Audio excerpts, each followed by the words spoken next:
Hello there, ladies and gentlemen, and today's video is going to be specifically designed for brand new dungeon masters, and I will be taking a look at what is arguably the best beginning adventure to run for Dungeons & Dragons 5th edition.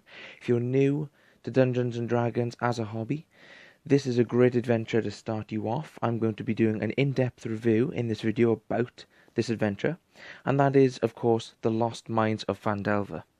Now, this adventure is found within the D&D 5th edition starter set, which is a box set containing character sheets, basic rules, and, of course, The Lost Mines of Phandelver adventure itself.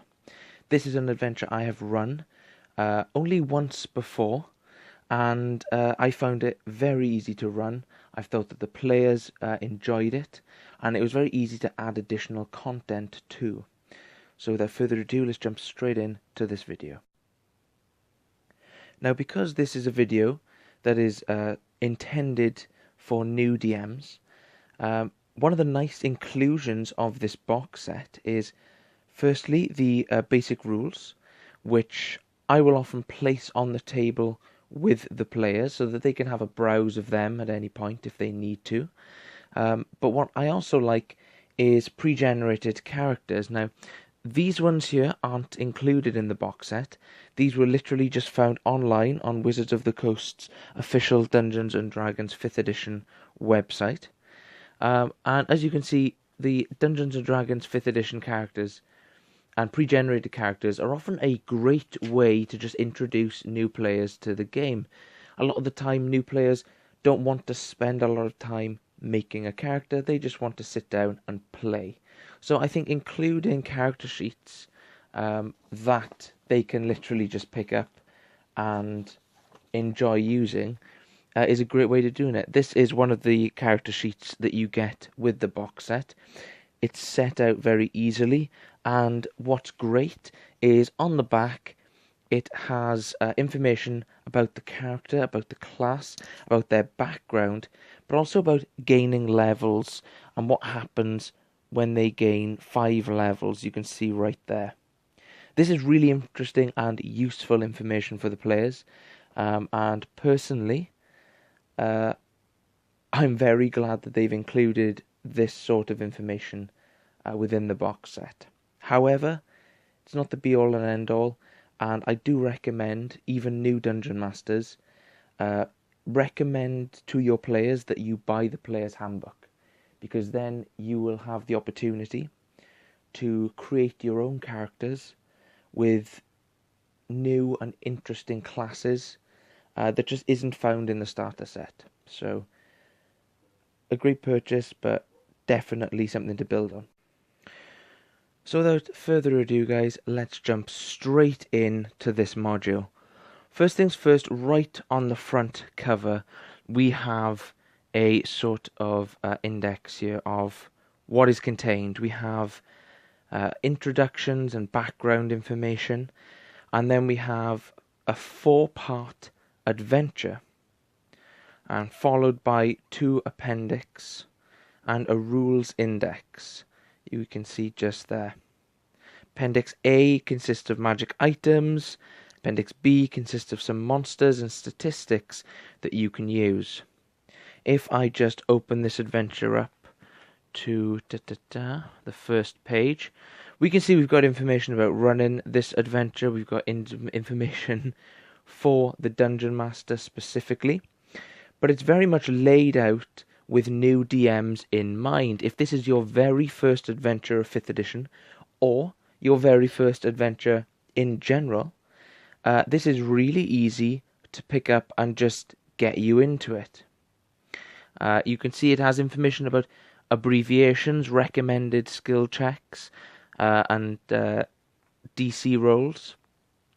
But it also goes into an overview, which I always find overviews, regardless of the adventure, to be essential. If I just zoom in here on the camera, we can see that there's an overview here of the entire adventure that goes on to the next page. And it then talks about adventure hooks and ways of introducing this adventure to the player characters. Now, what I also like is that it comes with a map that you can very easily photocopy and present to your players. Guys, I'm a huge fan of maps. I think maps are essential. I think they're fantastic. Players love it when you hand them a map because they feel more invested in the region, they feel more invested in the world. So maps are always great. What people will notice is that right here we've got Neverwinter. Now, some players might actually be familiar with Neverwinter because of the games. In which case, if you know your players are familiar with the games, Neverwinter is a great starting city to tie in with it.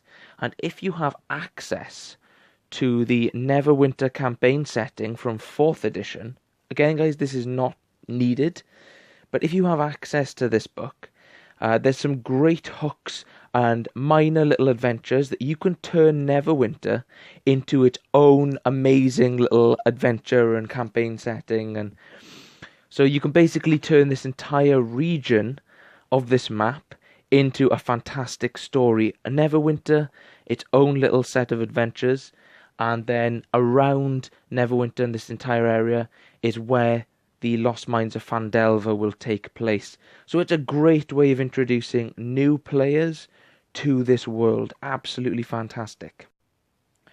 So I don't want to give too much of the story of this adventure away, especially because I'm a big believer in that the story of any pre-written adventures is just there as a guideline, and it becomes what you make it. But the general consensus is that you've been asked to do a job, and your employer has been sort of kidnapped. So you try to track them down, and it leads you into sort of a goblin ambush, into this sort of goblin sort of cave dwelling, where you find one of your employer's bodyguards. We can see we've got a map here for the DM of the cave. It's a nice little cave to start things out, and this is really where many people's first D&D adventure is going to take place. 5th edition is an incredibly popular edition, and a lot of people are going to be familiar with this little map right here. It's a really interesting it's an interesting sort of cave. Has a lot of different features to it. We've got water, there's a lot of darkness involved, so characters with dark vision are going to have an advantage over players without it. But there's also a lot of additional content you can add there. There's there's a place right here, for example, where the players can fall. And I've actually had player deaths occurring because the players have just fallen from great heights and being killed off very quickly because of stuff like that. But this is where your level 1 characters are going to enter into. It's a lot of fun. Now, one of the reasons why I'm a big fan of Chapter 1, or Part 1 I should say, is because it sort of ticks a lot of the boxes that brand new players have for Dungeons and Dragons, right? Even players who have never played Dungeons and Dragons before will be familiar with the idea of goblins and the idea of these weak, menacing creatures. It also allows for some really interesting role-playing aspects where the players might be skulking along and they might hear goblins arguing, waiting to ambush people. So those opportunities are always a lot of fun and very memorable, especially if it's a player's first game. Now, what this chapter also does is it introduces the idea to new DMs of NPC party members. Now, guys, I have fallen into the trap of running NPC party members that just take the lead, and it's very easy to do that, but this is a great little passage right here for new DMs that discuss about a lot of the roles that NPC party members should have.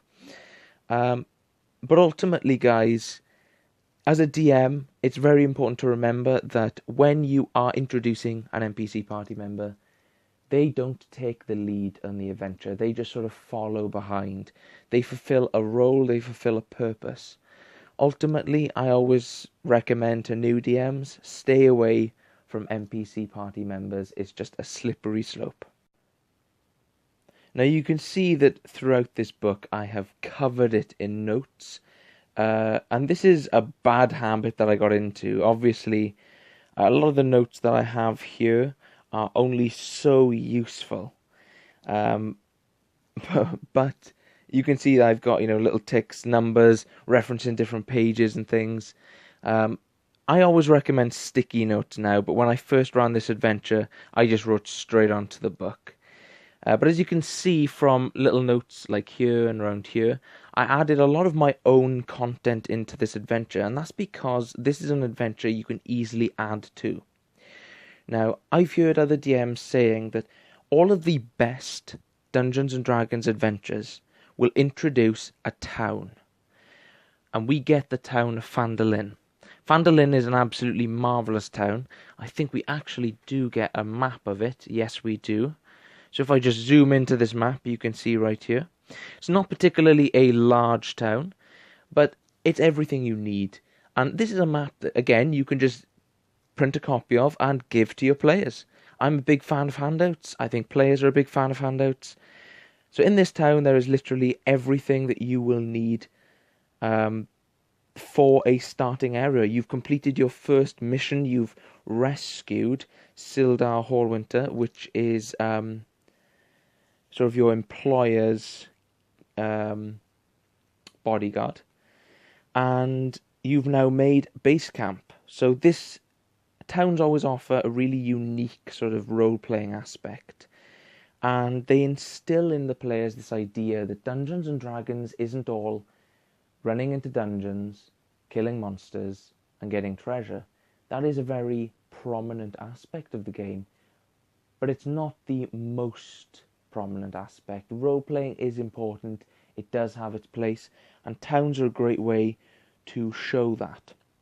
It's also a great place where players might learn that, hey, this magical sword that I found in this dungeon, I'm not going to get as much gold for it as I want, because the shopkeeper refuses to pay the prices that I'm asking for.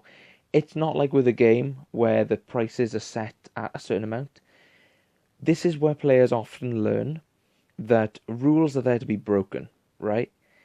You don't have to have a situation in which your players can go into, like, a general merchant store or somewhere like that, and they have to accept the prices.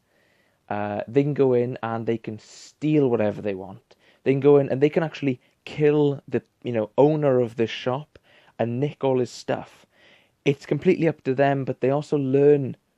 What I have found, they learn in towns like Phandelver, their actions have consequences, and that translates to larger cities where their actions really do have big consequences, and if they're not careful, they can have bounties and other adventuring parties searching for them because they've ended up killing someone. What we also get here is we get a couple of job offers. These are basically side quests for the characters. I absolutely love this, guys, because this just adds depth to this short adventure. And I mean, the Lost Mines of Phandelver is not even 60 pages, about 50 pages long. So it's tiny. It's really not that long. It's going to take your characters from, level 1 to 5 possibly if they do everything. But it's great because they start amassing these really interesting side quests in the form of these job offers from different characters.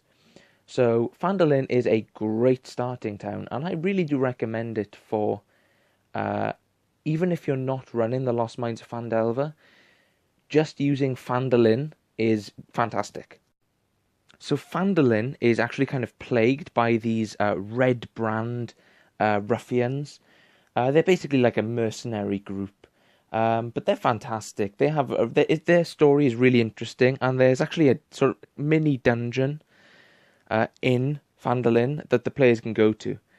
Now, what I am a big fan of doing with dungeons like this is if you have a grid map, so it's like you can erase markers on it, you can use those, or alternatively, you can use a whiteboard. All are really great, and what I usually like to do for the players is I will usually describe the room in some situations, and the players can draw it out if they want. So they have a map that they've created that is a copy of the map that that I've described. And that adds a sort of personal aspect to dungeons and maps and things like that. It also means the players might get aspects wrong, almost like when they're remembering these sort of rooms that they've been to, they've, missed out certain interpretations and certain details. Now, what I like about the red brands is that they offer this sort of mini quest within Phandelver. They can go to Phandelver and they can just have, go in, shop, do their business and leave. Or they can go to Phandelver and have this really interesting, incredible adventure, which, and you guys know I'm a big fan of this, offers, dun dun dun, we've got Lord Albrecht, my spies in Neverwinter. Okay, this brings Neverwinter into the story. We've got a little note here that, again, we can just show this to the players. This is great. I like this. They've heard about this mysterious sort of like leader of the red brands called the Black Spider, who is a drow dark elf. This is brilliant. It adds a villain into the story, and I love villains. Villains are fantastic. They make adventures. So, Chapter 2 is all about Phandelver, a great starting town with, I would argue, an optional sort of mini little dungeon that they can explore. But it also offers an absolute ton of side quests and interesting activities for new players. Part 3, or I keep calling it Chapter 3, but Part 3, The Spider's Web. This is really great. This is where basically they can follow up on lines of inquiry. Job offers that they got in Phandelver, they can now follow up on. And this is great because we have random encounter charts right here, which is fantastic. And depending on what happens, it could be really good or really bad for them. But this is a really interesting chapter because we get sort of this... the players have made these adventures. They have been offered the opportunity to go out on an adventure and they have taken it. Now what this means, what I have found with this, is that when the players were doing this aspect of the story, nothing felt forced. They felt like they chose to do this part of the story. They chose to follow up on these leads, and as a result, they are getting the rewards, and they feel way more invested in it.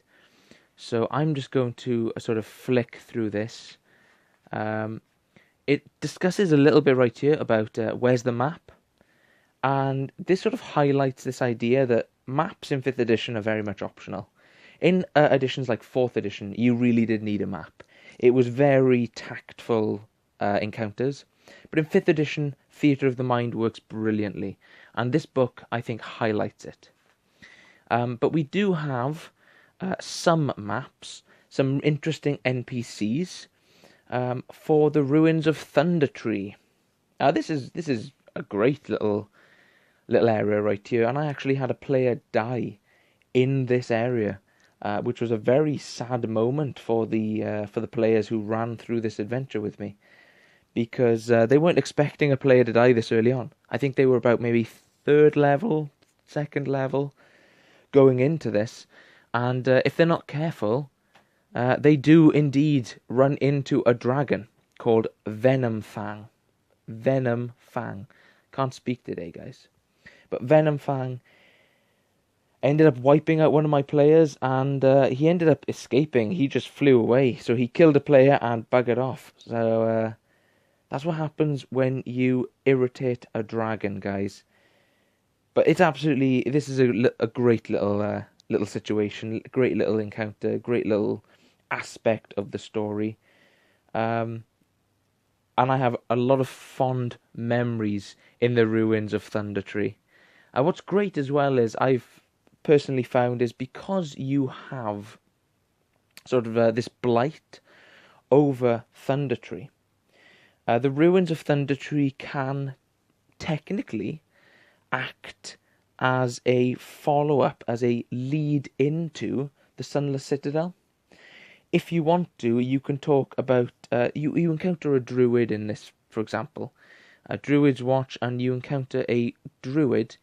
He could be a good druid who is attempting to stop the evil druid of the Sunless Citadel, if you do own the Tales of the Yawning Portal book. So this is a great way to introduce that adventure to your players. So then you are sort of building this sandbox world for your players, if you would like to do that.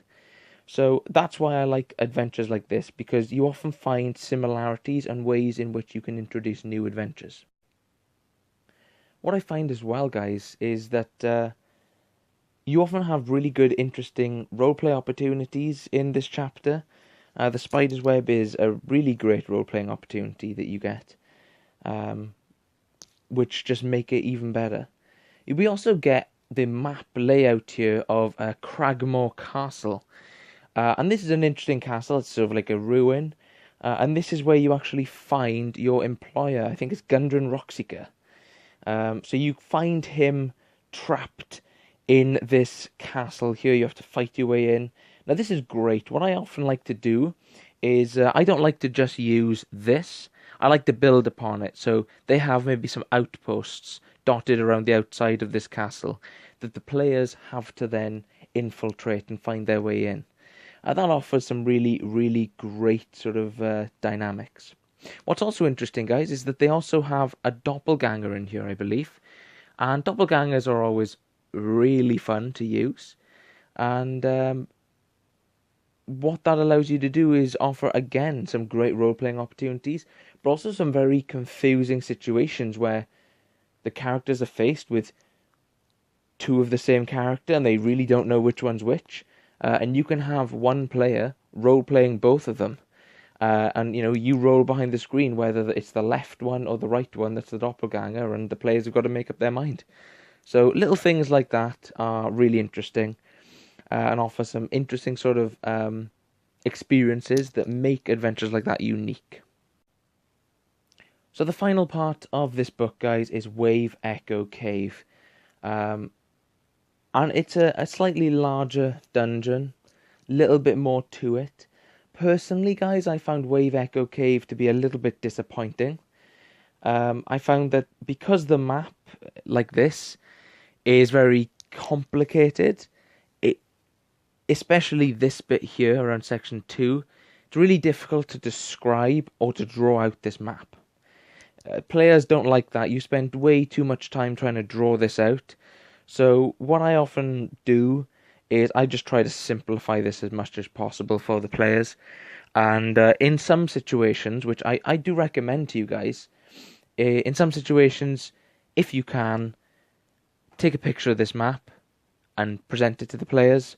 Or give one player the opportunity. Maybe they're able to glance at this map. They have 5 minutes to draw as much of this map as possible, almost as if they've gained some sort of insight into it, or they've been told about it, or maybe they've managed to explore it and escape. Something like that often works somewhat well, depending on how well you utilize that idea. But ultimately, I thought the Wave Echo Cave was incredibly disappointing for the climax of this adventure. I really didn't enjoy it. And you can see there's a lot of rooms here, but I found that the players at this point really just wanted to just get through it, kill the boss, and get out. So I personally found that it was very forced, and it was an adventure that really should have taken 2 chapters, 2 sessions to do. But me as a DM, I personally rushed it out in one, and I regret doing that. There are some really interesting encounters in here. We have some ghouls, some really interesting sort of creatures that the players can face. Here we are, Wizard's Quarters. Again, you can see right here that we have some interesting sort of NPCs or some creatures that they have to face. Spectator, for example, a mini a mini beholder. Doppelgangers. There's a lot in Wave Echo Cave that the players can explore and have a great time enjoying and understanding. But ultimately, for the conclusion of this adventure, I did personally find it disappointing. And I felt that this is the aspect of the adventure that, as a DM, you want to go, you want to add to, you want to expand upon, you want to include additional information too. One thing that I also have noticed is that if we look at the starting map, now this is the map that I previously recommended you can give out to your players. We can see that Wave Echo Cave is on that. Now this is an issue because the first time I turned around to my players, I turned around and I gave them this map, and I said to the players, about Wave Echo Cave and them trying to find the secrets in there.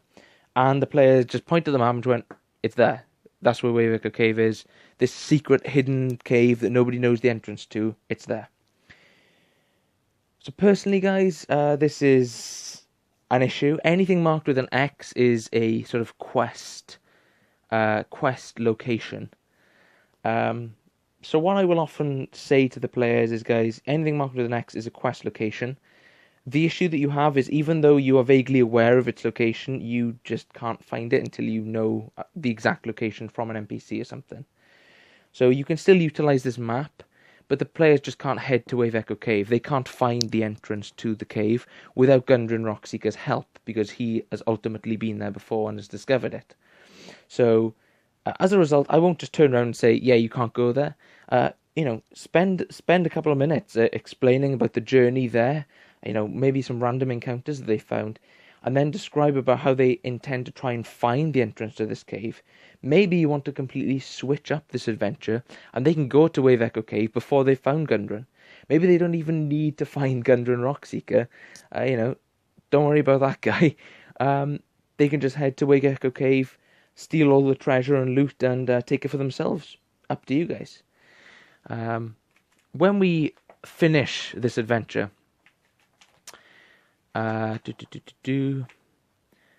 we have a pretty interesting sort of finale, in my opinion. There are definitely better finales to adventures, but there are definitely worse. We have the Black Spider here, Nesna. I've always thought that's a pretty funny name, but hey.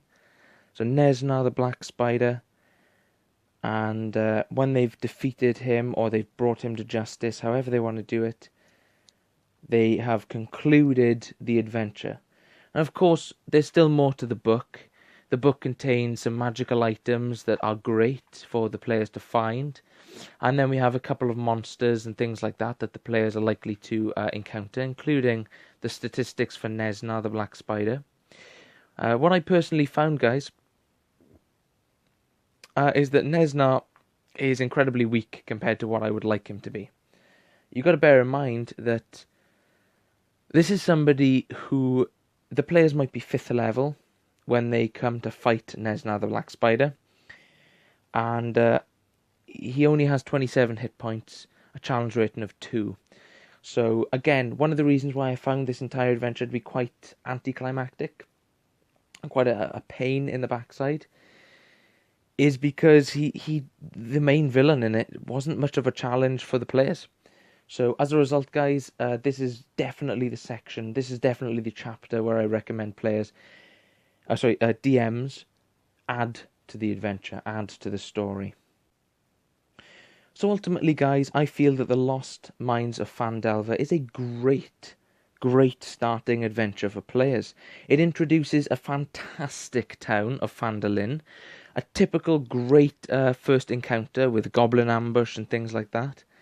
as well as some really interesting side missions. The only aspect of this adventure that I feel really does need some work is Wave Echo Cave, but that is up to the DM, and in some situations your players might even not want to get that far. You just might want to use, a goblin ambush and then Phandelver to sort of expand your own home campaign.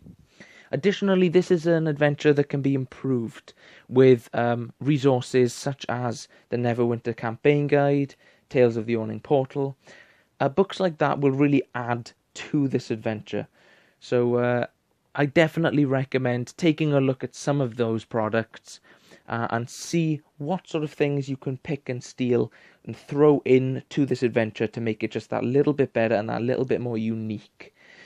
This is an adventure that is very linear. It offers some paths of divergence, but ultimately the ending is going to be the same no matter how your players decide to go about it. They can make some great allies, they can even make some enemies, and there can be some recurring villains that sort of make an appearance throughout this adventure. Really, guys, this is a fun adventure for players to sit down and to play.